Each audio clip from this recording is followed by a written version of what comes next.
Assalamualaikum warahmatullahi wabarakatuh. Wajib pajak dan juga wajib retribusi masyarakat Jawa Timur, apa kabar? Kita berjumpa kembali di sebuah kanal podcast informasi sosialisasi dari Badan Pendapatan Daerah Provinsi Jawa Timur. Dan kali ini kita berada di PAD Kes dari UPT PPD Malang Kota atau SIPSAM. Nah, ini PAD Kesnya Malang Kota. Dan yang pasti yang sudah hadir di kesempatan hari ini adalah bapak-bapak nih semuanya ya, komplit semua, adalah anggota Komisi C Dewan Perwakilan Rakyat Daerah Provinsi Jawa Timur. Saya langsung saja memperkenalkan narasumber, termasuk juga yang akan panel dengan saya, Ibu KUPT PPD Malang Kota, ada Ibu Enda Yanuarti SEMM, yang sudah siap-siap ya Bu ya? Ya. Siap. Pokoknya Bu Enda selalu setia siap menemani saya. Saya akan langsung memperkenalkan kepada Anda semua, masyarakat Jawa Timur, dimulai dari Bapak Wakil Ketua Komisi C DPRD Provinsi Jawa Timur, Pak Yohanes Ristu Nugroho ST. Selamat siang. Siang Pak Ristu, apa kabar Pak? Baik. Baik, semangat Pak ya? Semangat. Masih harus tetap semangat. Di sebelah Pak Ristu ini saya baru ketemu dengan beliau, tapi mudah-mudahan suasananya juga pasti masih akan tetap sesemangat dan secair itu. Semangat, Pak semangat. Fauzan Fuadi SIKOM. Semangat. Selamat siang. Selamat siang, antara selamat siang dan semangat itu ya. Iya. Udah menunjukkan Pak bahwa Bapak udah sesemangat itu. Baik, terima kasih sudah bergabung. Kami ke sebelah Pak Fauzan, ada ini cukup muda juga beliau. Apakah jangan-jangan memang beliau masih muda? Nanti kita akan tanya-tanya langsung saja. Saya akan memperkenalkan Bapak Haji Muhammad Nasi Askal SPD. Selamat siang. Waalaikumsalam Pak Nasi. Apa kabar Pak? Baik, sebenarnya saya nggak muda, cuman baby face aja sih. Baby face, baik. Awet muda berarti Pak ya? Iya, oke. Tidak perlu punya komitmen yang jelimet seperti di sosial media, yang penting awet muda. Yang penting awet muda. Kuncinya apa Pak? Air wudhu sama semangat untuk Makan menjalankan banyak. amanah. Makan yang banyak itu juga salah satunya. Setuju saya. Hiburannya banyak. Saya ke sebelah Pak Nasih, ada Bapak Haji Ahmad Hilmi SAG. Selamat siang Pak Ilmi, apa kabar? Saya juga baru ketemu pertama nih sama Pak Ilmi. Mudah-mudahan nanti kita bisa ngobrol banyak sama Pak Ilmi. Iya. Terima kasih Pak Ilmi. Dan yang di sebelah Pak Ilmi ini juga saya juga sudah mengenal beliau. Kakak kelas saya kebetulan. Ternyata saya baru mengetahui dari salah satu universitas di Surabaya juga. Kemudian beliau juga sangat dekat dengan teman-teman milenial ini. Ada Mas Pranaya Yuda Mahardika SPMIB. Selamat siang Mas Yuda. Assalamualaikum. Waalaikumsalam. Saya manggilnya Mas anggota dewan. Ada Mas Wagub, Mas Bupati, Mas Wali, ini Mas anggota dewan. Begitu Bu Enda. Nah, tapi ini juga menarik. Kami kedatangan Bapak kami yang sudah beberapa kali selalu mendampingi, selalu ngobrol, selalu diskusi. Bapak kami yang kami hormati ada Bapak Dr. Haji Aki Zaman MPD. Assalamualaikum. Assalamualaikum warahmatullahi wabarakatuh. Waalaikumsalam warahmatullahi wabarakatuh. Sudah siap Pak Aki? Siap, insya Allah. Siap, insya Allah. Yang satu lagi nih juga setia menemani beberapa diskusi-diskusi saya di beberapa PAD Kes. UPT PPD Bapenda Jatim. Ada Pak Agung Supriyanto SH. Apa kabar Pak Agung? Waalaikumsalam. Alhamdulillah baik. Baik. Assalamualaikum. Waalaikumsalam. Baik. Pak Agung sudah siap, semua sudah siap. Kami akan langsung coba untuk mengajak bapak-bapak yang ada di sini untuk juga berdiskusi begitu dengan tema di PAD Kesipsam kali ini di Bapenda Jatim ini kami akan mengangkat peningkatan kesadaran wajib pajak dalam optimalisasi pendapatan asli daerah. Berbicara soal peningkatan kesadaran wajib pajak, Pak Ristu, Pak Wakil Ketua, bagaimana sebetulnya kalau Bapak melihat kesadaran wajib pajak kita saat ini yang mungkin Bapak sendiri rasakan, mungkin dari dapil Bapak atau mungkin juga dari masyarakat yang selama ini sudah Bapak observasi tingkat kesadarannya. Silakan Pak Ristu. Ya, terima kasih. Jadi kesadaran masyarakat ini kami melihat semakin lama semakin baik. Karena mungkin disebabkan oleh pelayanan kita juga, pelayanan dari kawan-kawan yang ada di UPT di daerah ini yang semakin baik, semakin mempermudah masyarakat bisa membayar pajak, sehingga masyarakat juga semakin punya semangat juga, punya kesadaran, sehingga kami melihatnya ini ya semakin hari semakin baik.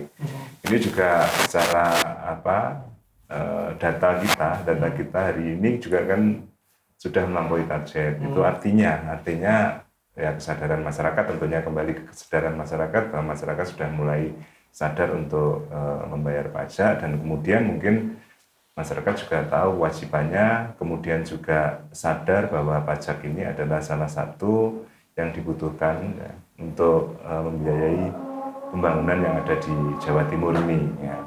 Jadi kami mengapresiasi apa yang sudah dilakukan oleh warga masyarakat kita yang semakin lama ini semakin tingkat kesadarannya semakin tinggi. Ya. Tentunya ini juga kerja keras dari kawan-kawan Benda juga. Ya, baik. Terima kasih Pak Restu, menarik.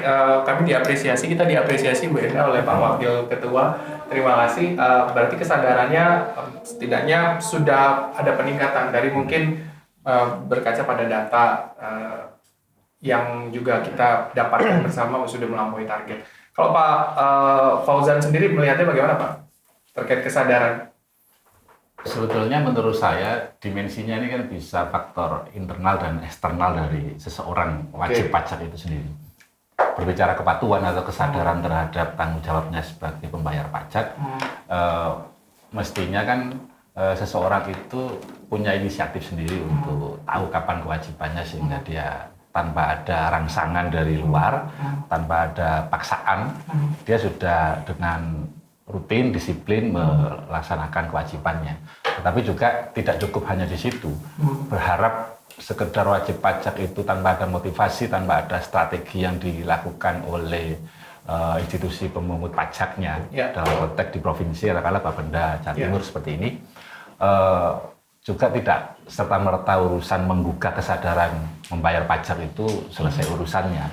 Tadi yang disampaikan oleh Pak Aka soal meningkatnya jumlah kesadaran pajak atau kepatuhan membayar pajak itu, saya kira salah satu indikasi yang jangan sampai itu membuat kita berpuas diri dan kemudian menganggap bahwa urusan-urusan tantangan-tantangan kedepannya itu akan selesai. Faktor eksternalnya atau dimensi eksternalnya yang saya maksud adalah tetap butuh rangsangan, membangun sistem yang baik agar wajib pajak ini konsisten, istiqomah dia dengan kewajibannya. Jangan sampai kemudian karena faktor-faktor yang mungkin tidak ada kaitannya secara langsung, tetapi ini berimplikasi. Mutakhir baru-baru ini secara nasional ya isunya ya, gara-gara ada seorang aparatur pemungut pajak ya yang kemudian tersandung masalah kemarin, anggota keluarganya memukuli. Gitu. Jadi akhirnya lalu kemudian soal keteladanan kan ya sebetulnya. Memang reaksinya kita tidak bisa ukur di Jawa Timur seperti apa impact-nya. Tetapi ini kan jadi bahan omongan, jadi bulian secara nasional. Saya kira juga bagi wajib pajak yang ada di Jawa Timur.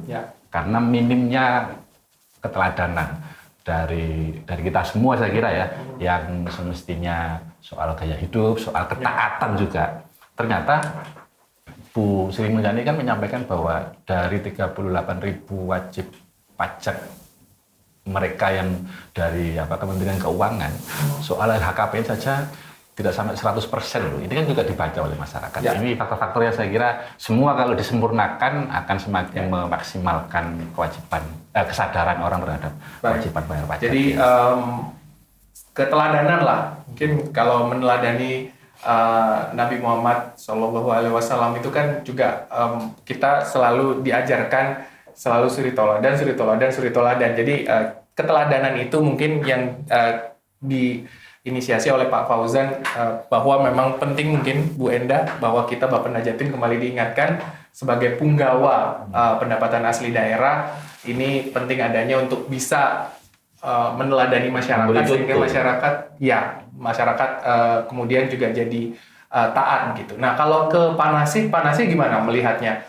Ketaatan ini memang apakah mungkin cukup dari internal eksternal saja atau ada faktor lain? Saya kira ya sebagai penyempurnaan dari apa yang disampaikan oleh kedua beliau, memang kita wajib bersyukur ya karena kesadaran patuh pajak ini cukup baik, semakin baik ke depannya, dan ini juga saya juga melihatnya mungkin juga karena pola hidup masyarakat juga yang mempengaruhi. Jadi ketika kewajiban pajak ini bisa dilakukan oleh masyarakat, saya meyakini masyarakat itu secara ekonomi mereka sudah melakukan kalkulasi, perhitungan. Jadi kewajiban untuk bisa membiayai hidupnya itu masuk di dalam hal ini, sehingga saya apresiasi juga tentu kepada seluruh masyarakat secara umum, khususnya kepada UPT di berbagai daerah, karena menggerakkan kesadaran masyarakat itu memang memang harus dilakukan dengan banyak hal, termasuk secara pendekatan persuasif kepada masyarakat itu juga saya kira menjadi sesuatu yang kemudian ya inilah hasilnya. Baik, menarik. Pak Nasi tadi menyampaikan, saya mungkin ke Pak Hilmi. Pak Hilmi ya, betul Pak Hilmi. Karena keduanya nih, dua-duanya nama besar gitu dalam institusi pendidikan ya Pak Mas Yuda ya. Jadi nama-nama rektor kami Pak. Jadi nama-nama rektor besar. Jadi saya agak awkward gitu, tapi nggak apa-apa. Pak Hilmi, menariknya, kalau tadi yang saya simpulkan dari yang disampaikan Pak Nasi ada pendekatan persuasif pentingnya gitu. Tadi Pak Fauzan juga menyampaikan begitu juga dengan Pak Wakil Ketua. Berarti ini juga mungkin bisa saya simpulkan dengan sosialisasi yang tepat sehingga masyarakat jadi patuh. Setujukah Anda dengan apa yang menjadi penyampaian dari statement itu? Seperti yang sudah disampaikan oleh teman-teman tadi, saya hanya menambahkan sebenarnya setelah perkembangannya dan kenaikan daripada pendapatan yang sekarang ini, sepertinya sosialisasinya yang lebih ditingkatkan dan lebih diupdate. Karena kita tahu sekarang digitalisasi juga semakin merayap dan itu hampir ke seluruh daerah. Mungkin partnernya ditambah mungkin saya. Oke. Jadi agar masyarakat lebih mudah dan tidak saling tumpuk di satu tempat. Jadi karena kalau masyarakat itu sendirian semakin mudah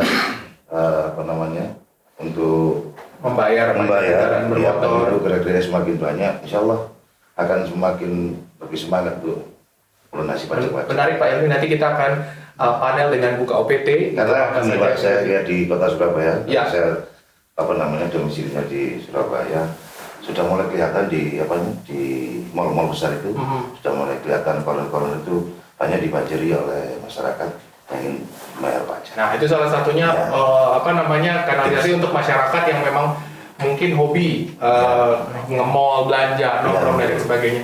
Kita nanti panel Pak, apa yang sudah dilakukan oleh Ibu KUPT, PPD Malang Kota Bapenda Jatim. Saya bergeser ke Mas Yuda. Mas Yuda, menarik ini Mas Yuda. Kalau Mas Hilmi tadi, Pak Hilmi menyampaikan bahwa inovasi sebetulnya harus ditingkatkan, sosialisasi juga harus ditingkatkan, faktor internal, eksternal yang juga mungkin bisa menjadi masyarakat tuh makin engage sama kami Bapenda Jatim.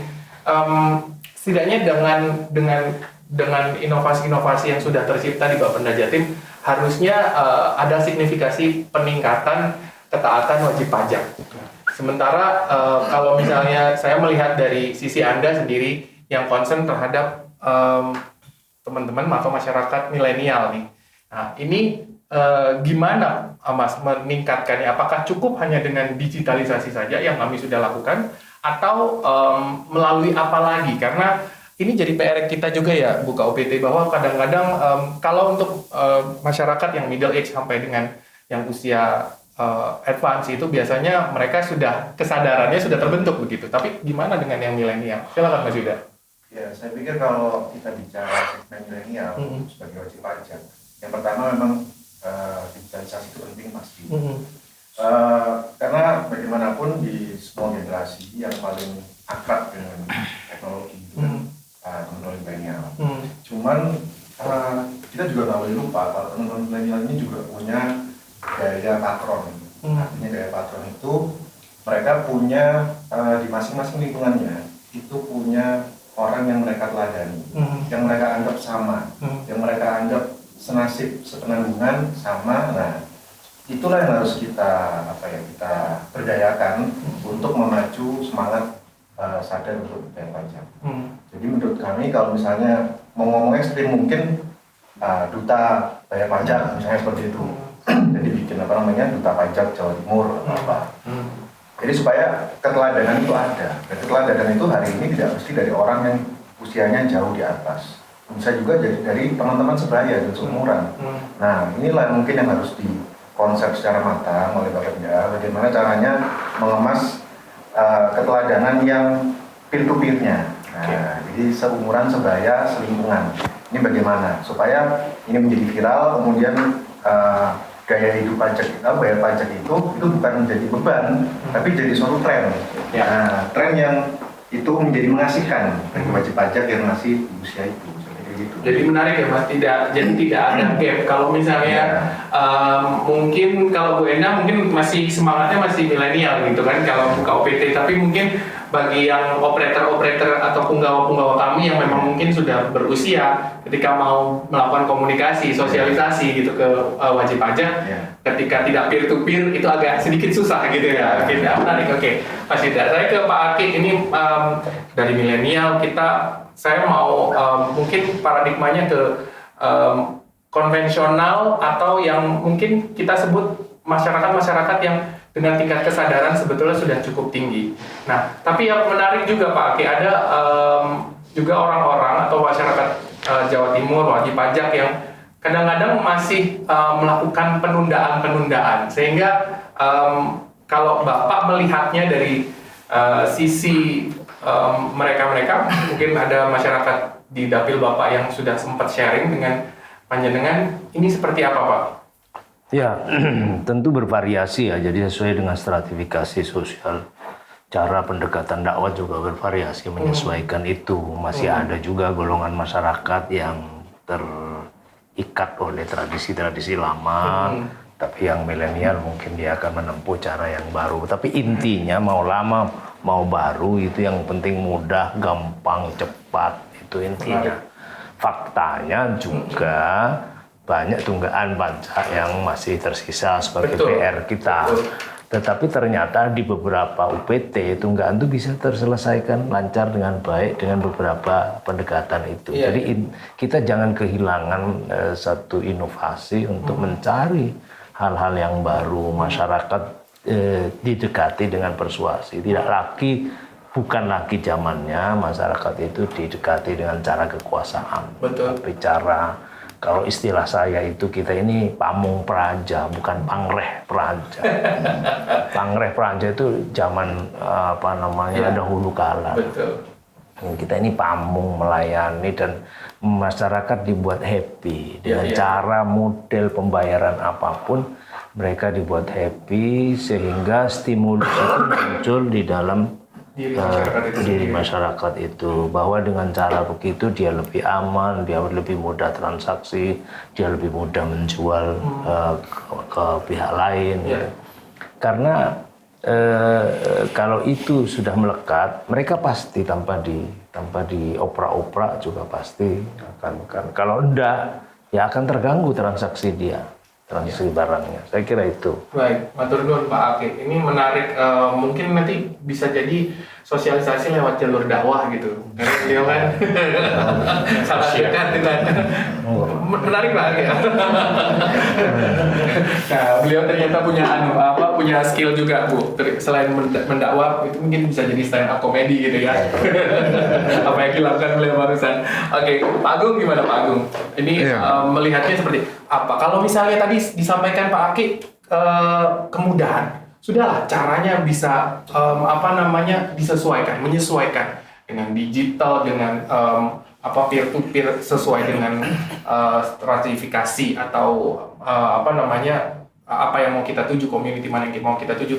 Tapi kemudahan, apakah Bapak melihat kemudahan yang menjadi masalah atau faktor utama dari mereka taat atau tidak taat? Ya, jadi membangun kesadaran itu kan ada banyak cara kan, banyak jalan menuju rumah, banyak cara untuk membangun kesadaran seseorang untuk patuh terhadap pajak. Jadi banyak varian-varian. Sebagaimana yang disampaikan oleh teman-teman tadi itu bisa jadi lantaran kekurang patuhan atau kesadaran wajib pajak itu untuk membayar pajak itu karena faktor menyangkut masalah ketidakpercayaan masyarakat wajib pajak pada pengelola pajak. Apalagi ilustrasi tadi sudah disampaikan ke Pak Faizan, itu juga mereduksir ya, yang tadinya gridnya sudah semakin membaik, begitu melihat bahwa ada salah satu oknum yang pemungut pajak ini tidak memberikan suri teladan, bisa jadi trustnya berkurang. Ya. Itu juga salah satu faktor. Faktor berikutnya menyangkut masalah. Mungkin resources dari pemungut pajak juga perlu tingkatkan, dievaluasi, perlu dievaluasi kan, gitu. Sehingga pengertian dievaluasi itu kalau memang digitalisasi itu sebagai cara untuk mempercepat dan mempermudah sebagaimana Gus Ilmi itu, keseluruhan dari piranti dari pemungut pajak itu harus dilengkapi masalah itu, dilengkapi masalah itu. Tapi stressing bagi kami itu, saya memungut apa yang disampaikan oleh Bu Gubernur tadi bahwa Bapenda atau Badan Pendapatan daerah ini merupakan yang menjaga metabolisme dari tubuh pemerintahan. Betul. Jadi posisinya sangat krusial sekali, sehingga diskusi, evaluasi berkaitan dengan bagaimana agar ke depan lebih baik, ya, baik dari sisi kesadaran masyarakat untuk bayar pajak, baik dari sisi menyangkut masalah pemungut pajak memberikan contoh maupun merekonstruksi tata bangun terhadap pelaku yang di internal juga saya pikir selalu dibutuhkan, karena untuk menuju baik itu kan harus melalui tahapan-tahapan yang harus kita lalui. Termasuk media ini juga saya pikir yang perlu ditradisikan kan gitu, untuk melakukan check and recheck selalu agar ke depan itu lebih baik. Baik, itu menarik Pak, bahwa memang sekali lagi kami juga menjadi masukan bagi kami Buka OPT bahwa memang adanya mungkin seperti kenapa pemerintah ini sekarang selalu menggiatkan atau menggalakkan sertifikasi, sehingga ketika kami punya tolak ukur itu jadi menjadi mumpuni. Ya, mudah-mudahan juga secara sertifikasinya nggak hanya pelayanan primanya nggak hanya secara teknis, tapi juga mungkin karena bapak-bapak di sini saya lihat semua pendakwah, ada di antaranya plat M ya Pak ya. Saya ternyata plat M juga sebenarnya Pak Nasir. Jadi saya tadi begitu Pak Nasir berbicara pada saat kita mulai, Pak Nasir berbicara bahasa ibu Pak Ake, jadi saya dengan Pak Ake gitu, jadi saya langsung cun, wah Pak Nasir ini ternyata saudara nih. Kan kalau di sana gitu Bu, kalau di Pulau Madura itu kami bersaudara Bu. Meskipun bertetangga itu saudara kami Bu. Gitu. Tapi ingat mana itu? Oh iya. Pak, saya perjelas Mas Yuda. Madura Pride Mas Yuda. Oke. Saya mungkin kita kembali mendiskusikan tentang selain ketaatan dari wajib pajak, ini kan juga muaranya pendapatan asli daerah. Ketika wajib pajak taat, ketika kami juga sudah menyediakan sedemikian banyak kanal inovasi, nanti mungkin akan dijelaskan sedikit oleh Buka OPT apa saja yang sudah dilakukan oleh OPT PPD Malang Kota, sehingga masyarakat Jawa Timur, panjenengan semua yang ada di sini betul-betul merasa yakin. Nah, ini PAD Pak, pendapatan asli daerah. Sepenting itu, sementara memang kami saat ini sekeras itu, seoptimal itu insya Allah bekerja. Nah, kalau Pak Wakil Ketua sendiri melihat urgensinya pendapatan asli daerah yang sebetulnya masyarakat Jawa Timur ini harus paham bahwa ini akan kembali ke mereka juga dalam bentuk apapun lah, infrastruktur, dana kesehatan dan lain sebagainya. Silakan Pak Ristu. Jadi dalam rangka melaksanakan program-program pembangunan untuk kesejahteraan masyarakat di Jawa Timur ini tentunya kan butuh biaya, biaya atau pendapatan. Nah, salah satu pendapatan andalan kita itu kan dari PAD. Ya, di Jawa Timur itu cukup besar PAD-nya, hampir lebih dari separuh pendapatan APBD kita itu dari PAD. Ya, yang salah satunya yang terbesar adalah dari pajak kendaraan bermotor.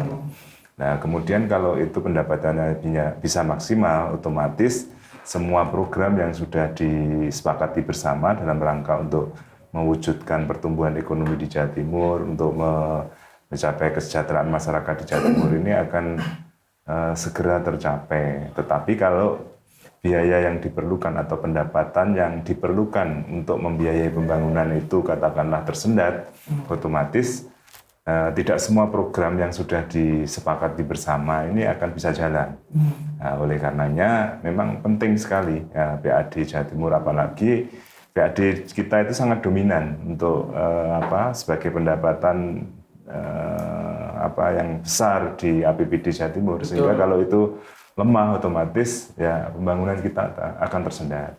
Dan tentunya pembangunan itu kembalinya juga untuk masyarakat. Sekarang sudah menyebar kemana-mana, misalnya infrastruktur yang tidak biasa dibiayai oleh desa, tidak bisa dibiayai oleh kabupaten, akhirnya dibantulah oleh Jawa Timur. Nah, kemudian bantuan-bantuan lain, misalnya untuk pendidikan dan macam-macam itu juga Jawa Timur andil di dalamnya atau berperan di dalamnya. Tidak hanya kabupaten saja, tetapi kekurangan-kekurangan yang tidak bisa dicukupi oleh desa, kabupaten, ini Jawa Timur ikut andil di dalamnya. Sehingga ini menjadi penting bagi masyarakat, dan tentunya ya kami berterima kasih masyarakat sudah mulai sadar bahwa membayar pajak ini adalah sebuah kewajiban, dan ini kembalinya nanti untuk kita semuanya. Oke, baik, luar biasa Pak Restu, ini juga suatu hal yang menjadikan masyarakat kita juga harus punya trigger terkait PAD atau juga ketaatan ini memang membuahkan hasil yang kemudian kembali ke masyarakat. Saya ke Pak Fauzan. Pak Fauzan, apa yang kira-kira mungkin menjadikan masyarakat kita jadi semakin yakin gitu? Buat Pak Jenengan mungkin pernah ada feedback dari masyarakat di dapilnya Pak Jenengan sendiri gitu terkait pembayaran pajak kendaraan bermotor ini yang memang muaranya untuk pendapatan asli daerah, ada kesulitan apa sebetulnya, Pak Fauzan? Menurut saya sebetulnya kalau pada taraf itu pemahaman masyarakat terhadap kewajiban yang sudah dia tunaikan itu akan berbuah hak atau fasilitas yang akan dia dapatkan itu menurut saya sudah hampir seluruhnya lah mereka paham, tahu bahwa dari mereka untuk mereka itu sebetulnya kan sudah paham. Tetapi tantangan-tantangan ke depan di lapangan itu yang menurut saya perlu untuk dijawab adalah agar jangan semata-mata mengandalkan kepatuhan dari wajib pajak itu untuk kalau berbicara optimalisasi PAD. Sebab ada kalanya orang itu dia sebetulnya secara mindset dia tahu tanggung jawabnya. Tetapi soal-soal misalnya mengingatkan kalau sudah waktunya misalnya itu kan penting. Kalau tadi disebutkan bahwa primadona kita di pajak kendaraan bermotor ya. Pajak kendaraan bermotor itu kalau sudah tipe waktunya mati dan bayar pajak, itu kalau seseorang tidak diingatkan, tidak semuanya paham kapan deadline atau tempo dia harus bayar itu dia tahu, itu kan pasti lewat. Nah lewat itu kadang terbersit pikiran, ya sudahlah nanti daripada kena denda nunggu kemudian saja misalnya. Semakin dia mendelay niat positifnya untuk segera membayarkan kewajibannya itu, risikonya kan juga akan semakin terdelay seterusnya.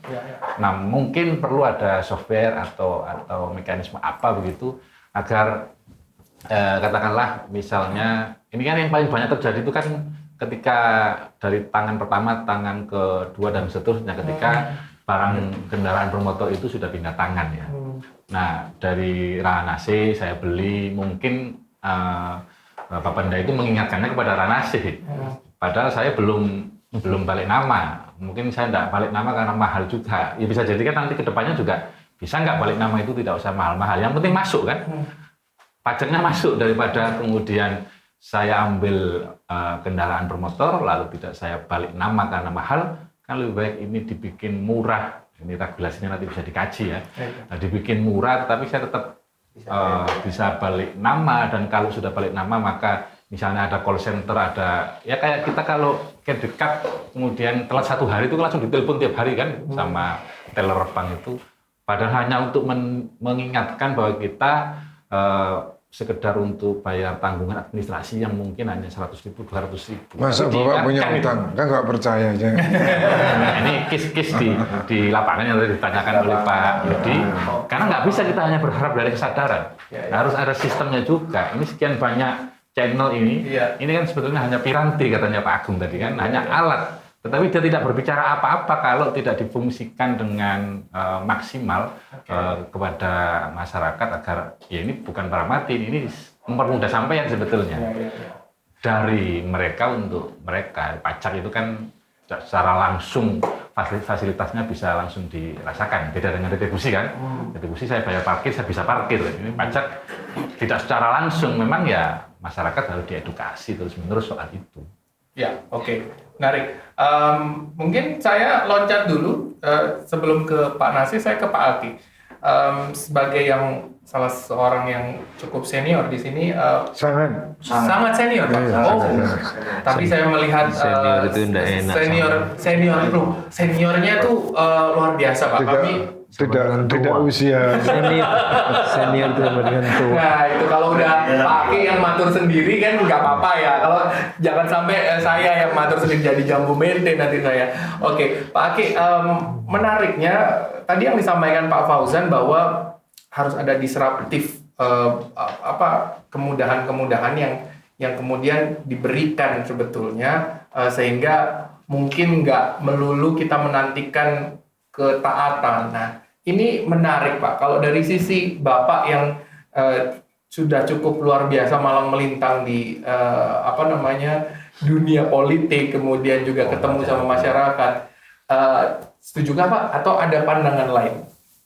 Ya, pada dasarnya saya setuju karena memang rumus awalnya seperti itu. Jadi intinya kan begini, bahwa manajemen penagihan pajak itu terus-menerus mengalami pembaharuan oleh karena tantangannya juga kan berkembang, apalagi dengan diberlakukannya Undang-Undang Nomor 1 Tahun 2022 yang simulasinya itu kira-kira ada bagian tertentu dari pendapatan provinsi itu berkurang. Ya, betul. Nah, karena itu maka kita fokus bahwa hal-hal yang sekarang tidak maksimal kita ambil, kita peroleh, tentu harus dimaksimalkan. Berbagai cara, berbagai terobosan, bekerja sama dengan siapapun juga, dengan pihak swasta juga, agar target-target kita bisa terpenuhi. Bahkan ke depan harus dihitung betul bahwa setelah PKB ini tantangannya Pak di dalam perkembangan peradaban itu akan mengalami banyak hal. Pertama, kalau tata kota itu mengacu kepada tata kota yang hijau, tentu kendaraan bermotor akan makin berkurang. Di negara-negara yang sudah maju, nah kalau berkurang berarti kan kita harus punya pilihan-pilihan untuk menutup itu. Ada gas buang problemnya, kemudian sekarang ada kendaraan bermotor listrik, itu bagaimana pengenaan pajaknya, hitung-hitungannya kan berubah. Itu saya kira harus mulai dihitung dan kita mulai menjemput itu rumusan-rumusannya. Mungkin undang-undangnya oleh nasional disiapkan, tetapi teknis untuk kewenangan pemerintah provinsi sudah mulai harus disiapkan, gitu loh. Jadi tidak lagi kita ada di zona yang nyaman ke depan itu, tapi zona yang di-challenge agar kita ini benar-benar bisa berinovasi dengan sangat baik. Katakan misalnya begini, UPT yang mampu mengurangi tunggakan itu menurut saya kasus yang berhasil dan dicatat supaya ditiru oleh UPT yang lain. Karena di banyak UPT juga itu kan berbeda-beda. Kita ini belum seragam ternyata motor energi kita untuk bekerja itu belum seragam antar UPT. Ada kapasiti kotanya besar, kapasiti kabupatennya besar, tapi ternyata tidak bisa memperoleh pendapatan yang sama dengan kapasitas itu. Kalau perlu kita memerlukan tenaga bantu, itu harus mulai diupayakan, karena kalau menunggu tenaga tercatat sebagai PNS kan lama. Ya. Hambatannya banyak. Apakah itu tenaga kontrak atau tenaga yang dicari caranya untuk menjawab tantangan di lapangan. Saya kira itu. Baik. Menarik, pendapatan asli daerah sehingga sekarang harus dioptimalkan.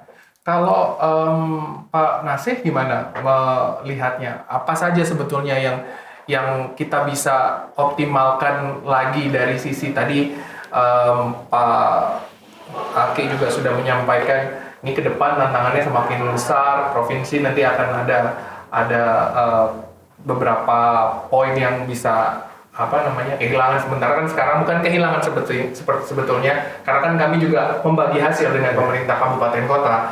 Nah, kalau Bapak melihatnya pendapatan asli daerah kita yang sudah sedemikian besar dari sektor pajak daerah ini, apalagi yang mungkin bisa menjadi masukan bagi kami Pak untuk bisa ke depan jauh lebih bisa mengoptimalkan PAD ini? Silakan. Ya, tentu selain inovasi-inovasi yang harus dilakukan, kita kembalikan lagi kepada bahwa tumbuhnya kesadaran masyarakat ini kan juga dipengaruhi oleh, kalau saya meyakini ini karena layanan yang kemudian dirasakan oleh masyarakat, ternyata tidak meribetkan, ternyata tidak membuat tidak seperti yang dibayangkan, kira-kira seperti itu. Untuk membayar pajak kok mudah banget gitu kan. Kemudian bukan hanya mudah, tapi juga terasa nyaman gitu. Jadi saya ibaratkan ya, tidak usah jauh, kita saja yang di sini, ketika kita bisa kumpul, kemudian kita bisa sambil ngopi, itu kan terasa nyaman gitu kan, sehingga nggak kerasa gitu. Masyarakat kita ini kan kadang untuk mencari sesuatu yang nyaman itu kan bukan sesuatu yang harus gitu. Mereka nongkrong di kafe hanya sekedar ini, mereka nggak terasa kalau dia melalui uang kan seperti itu. Jadi ketika kenyamanan itu sudah didapatkan, maka ya ini akan semakin menambah peningkatan pembayaran pajak itu sendiri. Baik. Oke, saya ke Mas Yuda sebelum saya ke Pak Hilmi dan juga Pak Agung. Mas Yuda, kalau berbicara seputar pendapatan asli daerah yang harus ditingkatkan, terus kemudian berkaitan dengan kesadaran tadi kita sudah sampaikan, Pak Wakil Ketua juga sudah menyampaikan sudah sedemikian besar loh gitu. Nah, Mas Yuda sendiri mengcaptivate nggak sekali lagi masyarakat kita yang masih muda yang potensinya sedemikian besar, Mas, karena sudah tidak ada lagi generasi baby boom, jadi XYZ ini, generasi XYZ ini yang menjadi masyarakat wajib pajak kita XYZ ini di generasi itu sudah semakin mendominasi, ya. Mas Yuda sendiri seperti yang tadi saya sampaikan, apakah sudah sempat mengcaptivate bahwa mereka nih potensi orang-orang atau wajib pajak yang cukup potensial untuk kita gali dari sisi pendapatan asli daerah melalui pajak daerah. Gimana, Mas? Ya, kalau saya sangat menyetujui itu, bahwa memang sekarang kalau kita melihat salah satu penopang perekonomian kita itu kan adalah UMKM ya. Kita sudah sering bahas itu di tempat. Tapi kita perlu gali lagi, UMKM ini pelakunya itu paling banyak di usia berapa. Kemudian bisnis-bisnis yang tumbuh sekarang juga kebanyakan memang di usia di bawah 40. Artinya agresivitas mereka dari sisi pengembangan bisnis tentu juga akan seiring dengan kewajiban untuk setor pajak, termasuk juga pajak kendaraan bermotor. Nah, disitulah saya melihat bahwa ya itu adalah market yang harus kita garap. Itu adalah market yang harus kita gali lagi. Potensi apa saja? Bisa jadi mungkin kalau tadi sempat menyinggung apa sih selain pajak kendaraan bermotor, mungkin ada banyak lagi hal yang perlu kita gali. Retribusi salah satunya, Mas. Karena saya di bidang retribusi. Retribusi. Kalau kita bidang retribusi tentu nanti kaitannya juga misalnya dengan aset daerah. Ya, betul. Hari ini aset daerah adalah juga salah satu sumber pendapatan yang sama sekali kita belum terlalu banyak bahas. Kita bahasnya pajak kendaraan bermotor. Di kita bahasnya audiensi dengan Gaikindo. Nah, jadi kita belum sama sekali merambah ke gimana sih aset yang ada di Jawa Timur ini sebetulnya seberapa banyak, luasannya berapa, koordinatnya di mana, ratio-nya berapa, kalau share berapa. Kalau itu semua bisa terkumpul dalam satu forum, kemudian kita mengundang investor-investor dari Jawa Timur maupun luar Jawa Timur menjadi pameran aset, misalnya begitu, tentu bidangnya Mas Yudi nanti retribusi juga akan naik, pendapatannya begitu. Siap. Nah, dan itu saya yakin pelaku-pelaku usaha di Jawa Timur akan sangat tertarik dengan hal itu. Oke. Kok saya merasa ini kuliah lebih dari 6 SKS? Kayaknya kalau bapak-bapak emang enak di diskusinya. Apalagi Pak Agi tadi simultan kan, Pak Agi menyampaikan, ayo dong optimalkan gitu ya kan. Mungkin kalau mau yang pajak daerah, ya udah jadikan ada sistem yang bisa distudi tiru, bahkan mungkin bisa ada keseragaman lah Pak ya, mungkin tidak seragam dari sisi tipologi, tapi dari sisi bagaimana kinerja, bagaimana mengoptimalkan dari bersama dan lain sebagainya. Pak Agung gimana Pak Agung? Ini Pak Agung yang biasanya paling mungkin cukup bisa ngasih gong biasanya. Kalau soal optimalisasi PAD yang memang kembali ke masyarakat nih, apa lagi? Tadi Mas Yuda dari generasi Z. Postur dan generasi Z. Kayaknya nggak Z ya Pak. Kombinasi kayaknya hybrid XYZ ya. Monggo Pak. ya apa yang disampaikan oleh ketua tadi bahwa postur dan konstruksi APBD kita itu kan 65% itu kan sokongannya ada di PAD. Ya. Dan PAD itu yang terbesar ya 80%-nya adalah dari pajak dan retribusi. Ya. Sehingga kalau kita selalu mengevaluasi kinerja tentang pendapatan untuk perpajakan dan retribusi memang iya. Ini sebagai afirmasi yang selalu kita serius ya Komisi C untuk kita kawal. Nah, alat ukur untuk kesadaran saya melihat kan dari sisi kepatuhannya tunggaan setiap tahunnya. Kalau istilah di perbankan yang namanya kan NPL, non performing loan kan. Yes. Angka kredit yang tidak terbayarkan. Nah, setelah Komisi C 3 tahun anggaran ini, saya melihat grafiknya kan semakin membaik. Tingkat tunggaan masyarakat ini berkaitan dengan wajib pajak berarti Bapenda ini kesadaran masyarakat dan Bapeda kerjanya juga grafiknya membaik. Mungkin lantaran faktor persoalan COVID sudah semakin berkurang, Ya. Ekonomi bertumbuh. Karena tunggaan itu kan faktornya bukan faktor masalah etos wajib pajak, bisa jadi faktor masalah perekonomian. Ya. Nah, tapi evaluasi semacam ini apalagi dilakukan setiap bulan melakukan evaluasi kinerja semacam ini, saya pikir juga sebagai media untuk Bapenda ke depan untuk betul-betul menjadi penyangga metabolisme tubuh pemerintahan. Jadi gitu Mas. Setuju Pak. Karena memang yang namanya metabolisme berarti emang harus termaintain dengan baik. Nah, ngomongin maintenance, mungkin Pak Hilmi bisa memberikan apa Gizinya dari yang ini juga harus dijaga cukup juga. ya, dikasih jaga Pak ya. Nah, itu dia. Ya beda. Ada mungkin, kalau dari Pak Hilmi apa Pak yang bisa sekali lagi menjadi masukan bagi kami untuk mengoptimalkan pendapatan asli daerah? Selain dari sektor pajak daerah, tadi retribusi juga sudah disampaikan. Mungkin Bapak ada gambaran pandangan lain, silakan. Karena saya sepakat Pak Fauzan, karena saya ini ketepatan teman-teman saya ini banyak yang bisnis di bidang otomotif. Pasti yang jadi pertanyaan pertama adalah kapan ini bisa dipercepat.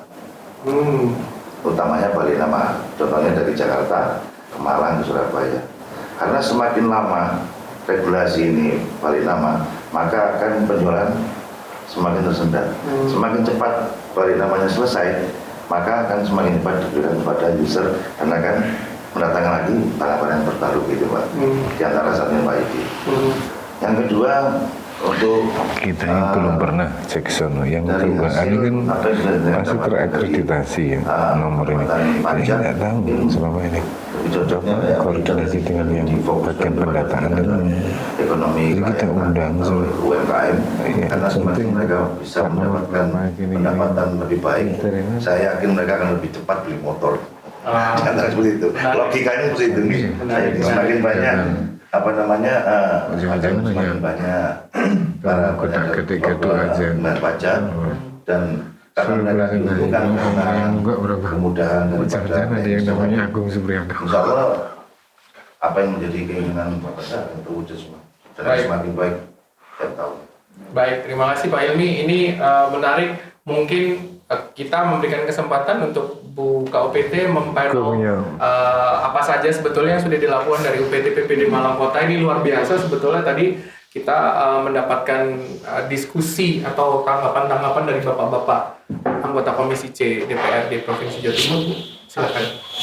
Terima kasih Bu Titi, Bapak anggota Komisi C, Pak Restu, Pak Fauzan, Pak Nasih, Pak Hilmi, Pak Yuda, Pak Ake, Pak Agung. Hafal. Saya diem tadi ngapalin. Jangan sampai salah ngomong. Jadi gitu, seperti yang disampaikan Pak Wakil Ketua tadi, kesadaran membayar pajak masyarakat sudah tinggi, betul Pak. Jadi salah satu indikasinya memang target terpenuhi. Jadi kalau memang ada yang tidak taat itu jumlahnya kecil. Masih jauh yang lebih sadar membayar pajaknya. Kesadaran pembayaran pajak masyarakat khususnya Malang Kota sangat tinggi. Ada kalau yang nggak sadar itu mungkin banyak faktor, yang mungkin ada yang lupa, ada faktor ekonomi seperti itu, tapi jumlahnya kecil. Jadi itu kenapa kira-kira masyarakat sadar ataupun juga target kita terpenuhi ya, terutama ya. Jadi seperti saya menggarisbawahi yang disampaikan Pak Nasih tadi, orang bayar pajak itu kan pengennya mudah dan nyaman, gitu Pak ya. Jadi kalau nyaman itu mungkin dari tempat sarannya yang disiapkan ataupun sistemnya juga lebih mudah. Terus petugasnya mungkin ya, petugasnya juga ramah atau segala macam. Terus kalau misalnya kemudiannya sekarang membayar pajak mau model apapun kan sudah ada pilihannya. Mau yang konvensional yang datang ke Samsat, mau yang langsung ketemu petugas di Samsat Indo ataupun mungkin juga Samsat-Samsat unggulan yang ada di Kota Malang. Saya juga sekali lagi menjawab yang dipertanyakan dari Pak Hilmi, yang misalkan mungkin gerai-gerainya diperbanyak ya. Jadi mungkin bisa kami sampaikan untuk di Malang Kota banyak sekali Pak pilihannya untuk membayar pajak masyarakat Malang Kota itu banyak sekali. Yang baik yang konvensional maupun yang milenial atau digital sudah bisa diakses dimanapun buat masyarakat Malang Kota. Jadi yang kalau misalkan di Surabaya di mall ada, di Malang juga ada Pak. Di Mall Olympic Garden itu ada Samsat di sana, namanya Samsat. Saya kalau banyak bayar itu bahagia. Oh, saya juga Pak. Kalau nggak ada yang bayar saya juga ketul-ketul Pak. Jadi terkait dengan itu yang mau yang milenial, yang seperti yang Samsat keliling payment point, yang Samsat corner itu juga ada di kita. Terus kalau yang milenial pilihannya sudah banyak, mulai mau e-channel, mau marketplace, semua sudah ada. Sekarang tugas kami adalah mensosialisasikan kemudahan membayar pajak bagi masyarakat Malang Kota. Itu tugas kami. Silakan. Dan juga tadi jangan sampai lupa, kami juga mengingatkan memang jangan sampai. Jadi sebelum H14 hari sebelum kita mengingatkan melalui SMS, Bapak Ibu nak nopo sekian waktunya bayar pajak pada hari itu. Tanggal itu kita mengingatkan, jadi jangan sampai lupa. Kalaupun mungkin sudah diingatkan masih belum itu, atau mungkin kita juga menginformasikan, mungkin silakan Bapak Ibu yang mungkin nggak dapat itu kemarin berarti ketika ditanya nomor handphonenya berapa takut mungkin ya.